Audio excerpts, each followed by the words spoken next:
Sutiem hanyalah seorang gadis biasa. Ia lahir di tepian hutan bambu dari keluarga sederhana yang hidup dengan ilmu warisan, ilmu pertolongan persalinan, dan pengobatan tradisional.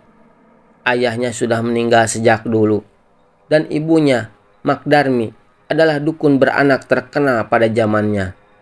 Setiap kali ada ibu yang hendak melahirkan, Makdarmi dipanggil. Ia tak pernah meminta bayaran, hanya diberi hasil bumi atau selembar kain.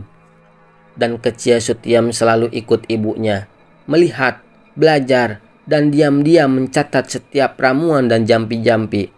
Namun, karena mereka tinggal di tepi hutan, jauh dari pemukiman, warga desa menganggap keluarga Sutiem aneh, bahkan menyeramkan.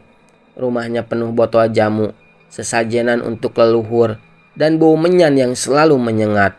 Anak-anak dilarang bermain ke rumahnya. "Nanti dikutuk jadi batu," kata mereka. Meski begitu, Sutiem tumbuh menjadi gadis cerdas dan lembut. Ia punya senyum menenangkan, suara lembut, dan tangan yang terampil. Beberapa ibu muda mulai mempercayainya untuk membantu kelahiran ketika Makdarmi sakit-sakitan. Sayangnya, pandangan buruk warga tidak pernah berubah. Di usia 22 tahun, Sutiem jatuh cinta pada Sarwo, pemuda desa yang rajin dan sopan. Mereka sering bertemu di pasar, saling menyapa, dan berbagi cerita. Tapi cinta itu bertepuk sebelah tangan. Sarwo akhirnya dijodohkan dengan anak kepala dusun. "Maaf, Tiem, aku nggak punya kuasa atas pilihan orang tuaku," kata Sarwo, menunduk saat berpamitan. Hari itu, Sutiem patah hati untuk pertama kalinya. Tapi ia tidak menangis. Ia hanya diam di bawah pohon bambu di belakang rumah, menggenggam kembang telang kering, dan berbisik, "Aku akan tetap jadi penolong, meski dunia tak pernah mau menolongku." Beberapa tahun kemudian, Makdarmi meninggal. Sejak saat itu, Sutiem melanjutkan tugas ibunya. Ia membantu persalinan, meracik ramuan jamu, dan menyembuhkan anak-anak demam dengan minyak kayu putih buatannya sendiri. Banyak ibu hamil merasa nyaman dengannya, tapi tetap tak satu pun warga benar-benar menghormatinya. Setiap kali ada masalah saat kelahiran, orang pertama yang disalahkan adalah Sutiem. Banyak dari mereka yang mengatakan, "Karena dibantu dukun, dia kasih susu ke bayinya. Itu anak tidak menangis karena ditutup arwah." Sutiem tidak pernah membalas. Ia hanya diam dan kembali ke rumahnya yang sepi. Namun, dalam diamnya, perlahan hatinya mulai menghitam. Luka-luka yang tidak pernah disembuhkan berubah jadi bara dendam yang terpendam dalam. Suatu malam, istri dari Pak Hardiman, juragan kaya dan berpengaruh di desa, mengalami kontraksi hebat.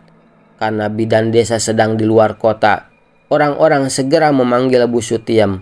Meski awalnya enggan, Pak Hardiman akhirnya mengizinkan. Bu Sutiem datang dengan tas kecil berisi kain putih, minyak kelapa, dan akar-akaran. Proses persalinan berjalan lama. Petir menyambar di luar, hujan mengguyur deras, tangisan bayi tak kunjung terdengar. Dan akhirnya, tragedi itu terjadi. Ibu dan bayi meninggal di tempat. Pak Hardiman murka. Dengan pengaruh dan uangnya, ia menuduh Bu Sutiem melakukan guna-guna. Ia menuduh sang dukun mencelakai keluarganya karena iri atau karena dendam lama. Warga desa yang selama ini memendam ketakutan dan kebencian pada Bu Sutiem langsung terbakar emosi. Malam itu, tanpa pengadilan, tanpa pembelaan, Bu Sutiem diseret keluar rumah. Ia dituduh sebagai dukun santet, dibakar hidup-hidup di tengah alun-alun desa. Teriakan kesakitan Bu Sutiem memecah langit malam, tapi lebih mengerikan adalah kutukan terakhir yang keluar dari mulutnya sebelum api membungkam. "Kau telah membakar tubuhku, tapi jiwaku tak akan padam. aku akan kembali menjemput kalian satu persatu. Sejak malam itu, desa Pandasari tak pernah sama. 7 hari setelah pembakaran, Pak Hardiman ditemukan tewas tergantung di ruang kerjanya. Matanya melotot, lidah menjulur, dan lehernya ada bekas kain kapan membelit. Di dinding kamarnya tergores tulisan samar, "Bayar nyawa dengan nyawa." Warga mengira itu kebetulan, tapi kematian berikutnya datang bertubi-tubi. Seorang saksi pembakaran meninggal tersedak tulang ayam. Istrinya meninggal seminggu kemudian setelah melihat sosok wanita berpakaian putih berdiri di atas sumur rumah mereka. Anak-anak mulai menangis melihat pocong berkain gosong melompat di sawah, melayang di atas genteng rumah, atau berdiri di pojok surau. Mereka menyebutnya Bu Tiem, tapi dengan wajah hangus dan mata merah menyala. Desa jadi sepi, banyak warga pindah. Yang pernah ikut membakar Bu Sutiem satu persatu mati mengenaskan, selalu di malam Jumat Kliwon. Kini rumah Bu Sutiem di pinggir hutan bambu telah ditelan semak dan ilalang, tapi tak ada yang berani merobohkannya.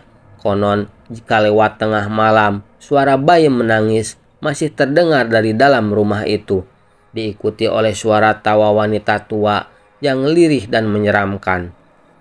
Dan di pojok kuburan desa ada satu nisan tak bernama yang setiap malam terlihat seolah bergerak sendiri. Desa Pandasari makin hari makin mencekam. Warga hidup dalam ketakutan. Tak ada yang berani keluar setelah maghrib.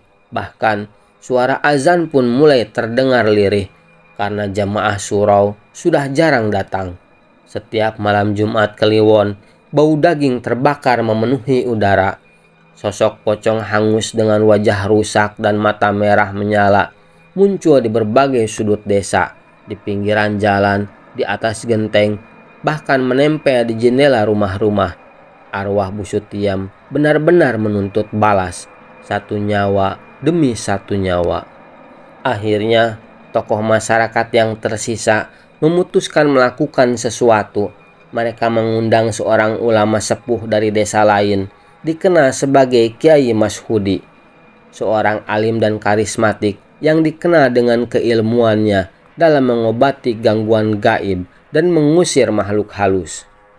Malam itu, Kiai Mashudi datang ke desa hanya ditemani seorang santri muda. Ia tidak membawa senjata atau jimat, hanya tasbih tua dan mushaf kecil di tangan. Warga menyambutnya dengan harapan terakhir. Setelah sholat Isya, Kiai Mashudi memimpin zikir bersama di surau, menguatkan iman warga dan memperingatkan, dendam tidak bisa dilawan dengan dendam. Arwah yang tidak tenang harus dipulangkan dengan doa, bukan dengan rasa takut. Malam berikutnya, tepat pada malam Jumat Kliwon, Kiai Mashudi memimpin ritual pengusiran arwah. Ia dan warga menuju kuburan Bu Sutiem yang berada di pojok pemakaman lama, dekat hutan bambu. Angin berhembus kencang, langit gelap, tak berbintang. Saat mereka mulai membaca ayat-ayat suci, tanah di atas kuburan bergerak pelan, seperti ada sesuatu dari bawah mencoba keluar. Dan benar saja, sosok pocong Bu Sutiem muncul, perlahan melayang di atas pusarannya. Wajahnya penuh luka, matanya merah membara, dan kain kapan hangus terbakar di beberapa bagian. Ia menatap Kiai Mashudi dengan kebencian yang dalam. Tapi Kiai tak bergeming. Ia terus melantunkan ayat kursi, surat Yasin, dan doa-doa pelepas ruh yang tersesat. Saat kalimat la ilaha illallah dikumandangkan serempak, Bu Sutiem menjerit. Suaranya tidak seperti manusia, tinggi, panjang, dan memilukan. Kain kapannya mulai terurai, matanya perlahan kehilangan cahaya merahnya. Sosok itu tampak mulai larut oleh cahaya putih yang muncul dari tanah.